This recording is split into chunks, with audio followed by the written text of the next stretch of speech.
कौन बोल रहा है? बाला साहब ठाकरे कौन है? क्या है?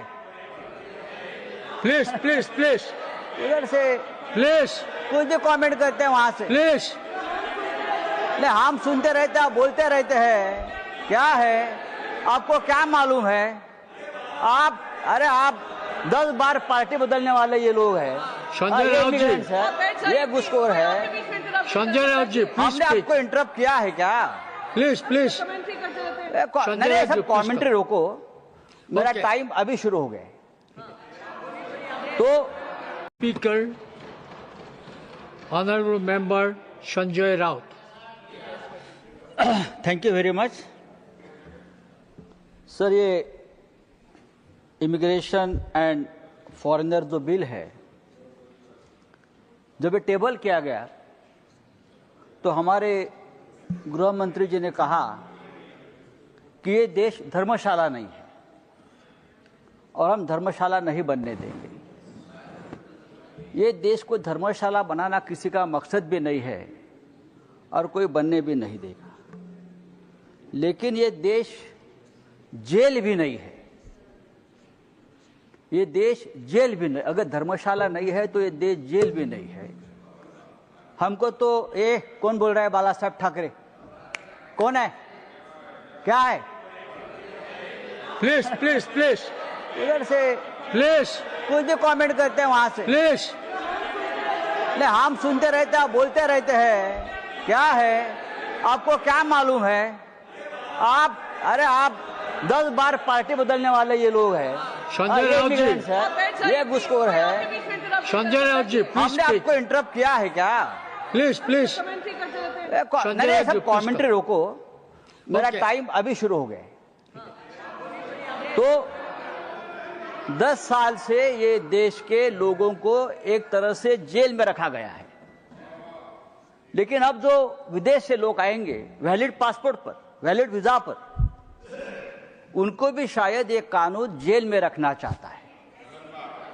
हर जिस तरह से कंडीशंस लगा दिए हैं, जिस तरह से उनके ऊपर फोर्सफुली बहुत से एक्ट लगा दिए हैं, तो यहां लोग धीरे धीरे टूरिस्ट भी आना बंद करेंगे। इस प्रकार के कठोर कानून यहां लगाए गए।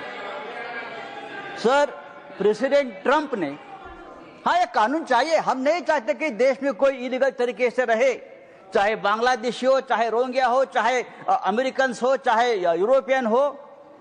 प्रेसिडेंट ट्रंप ने हमारे लोगों को, भारतीय लोगों को जो अवैध है वहां, उनको हाथ पांव में जंजीरें बांधकर आर्मी के प्लेन में यहां भेज दिया, इनह्यूमन तरीके से। ये कानून पास होने के बाद अगर इस देश में अमेरिकन कोई इलीगली रहता है तो उसी तरीके से हाथ पांव में जंजीरें बांधकर वॉशिंगटन में भेज दीजिए। ये आपका कानून रहेगा और ये करना जरूर है तो आपका कानून है। सर प्लीज प्लीज पूरे देश में रोहिंग्या, बांग्लादेशी 3 करोड़ से ज्यादा है, उनको निकालना जरूरी है। और ये मूवमेंट सबसे पहले मुंबई में हमने शुरू किया था, आपको मालूम होगा। हम है सबसे पहले बाला साहब ठाकरे ने आवाज दिया था कि यहाँ एक भी बांग्लादेशी नहीं रहेगा। ये हम लोग हैं जो उनके साथ मुंबई में। यहाँ क्या है सर, बिल में जो सेक्शन 7 है, सेक्शन 7 कहता है कि जो फॉरेनर यहाँ आएगा, सेंट्रल गवर्नमेंट डिसाइड करेगी वो कहाँ ठहरेगा, उसकी मूवमेंट कंट्रोल करेगा। वो किस होटल में ठहरेगा, कहाँ घूमेगा, कहाँ जाएगा। अगर कोई म्यूजिशियन है, कोई आर्टिस्ट है, कोई सोशल एक्टिविस्ट है, कोई डिप्लोमेट है, तो गवर्नमेंट डिसाइड करेगी।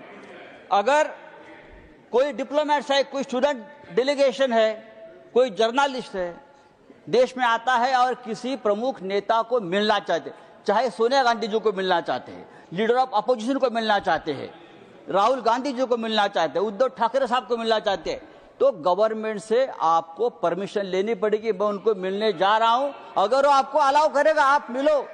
आप अगर वो मना करते हैं सरकार तो आप उनसे नहीं मिल सकते। इस प्रकार से बहुत से प्रावधान इस कानून में है। इसलिए मैं कहता हूं आप उसको जेल बनाना चाहते हैं। देखो, इस देश में जो टेररिस्ट आए हैं, इस देश में जो इलीगल लोग आए हैं, वो वैलिड पासपोर्ट पर नहीं आए। कसाब जैसे लोग आए, वो यहाँ पासपोर्ट लेकर नहीं आए। कसाब और उनके साथ जो टेररिस्ट आए, वो वहां समुद्र मार्ग से इलीगल तरीके से आए, घुस गए, हमला कर चले गए, सरकार को पता भी नहीं चला। तो ये सब रोकने के लिए कानून की जरूरत, कानून पहले भी थे, आज अगर हम कानून और मजबूत बनाना चाहते हैं तो बनाइए, लेकिन इस कानून में ऐसे कुछ प्रावधान है, ये फिट केस है। ये बिल वापस आप स्टैंडिंग कमेटी के पास भेजकर उसके ऊपर वापस हम चर्चा करें। Thank you. Next speaker, Honorable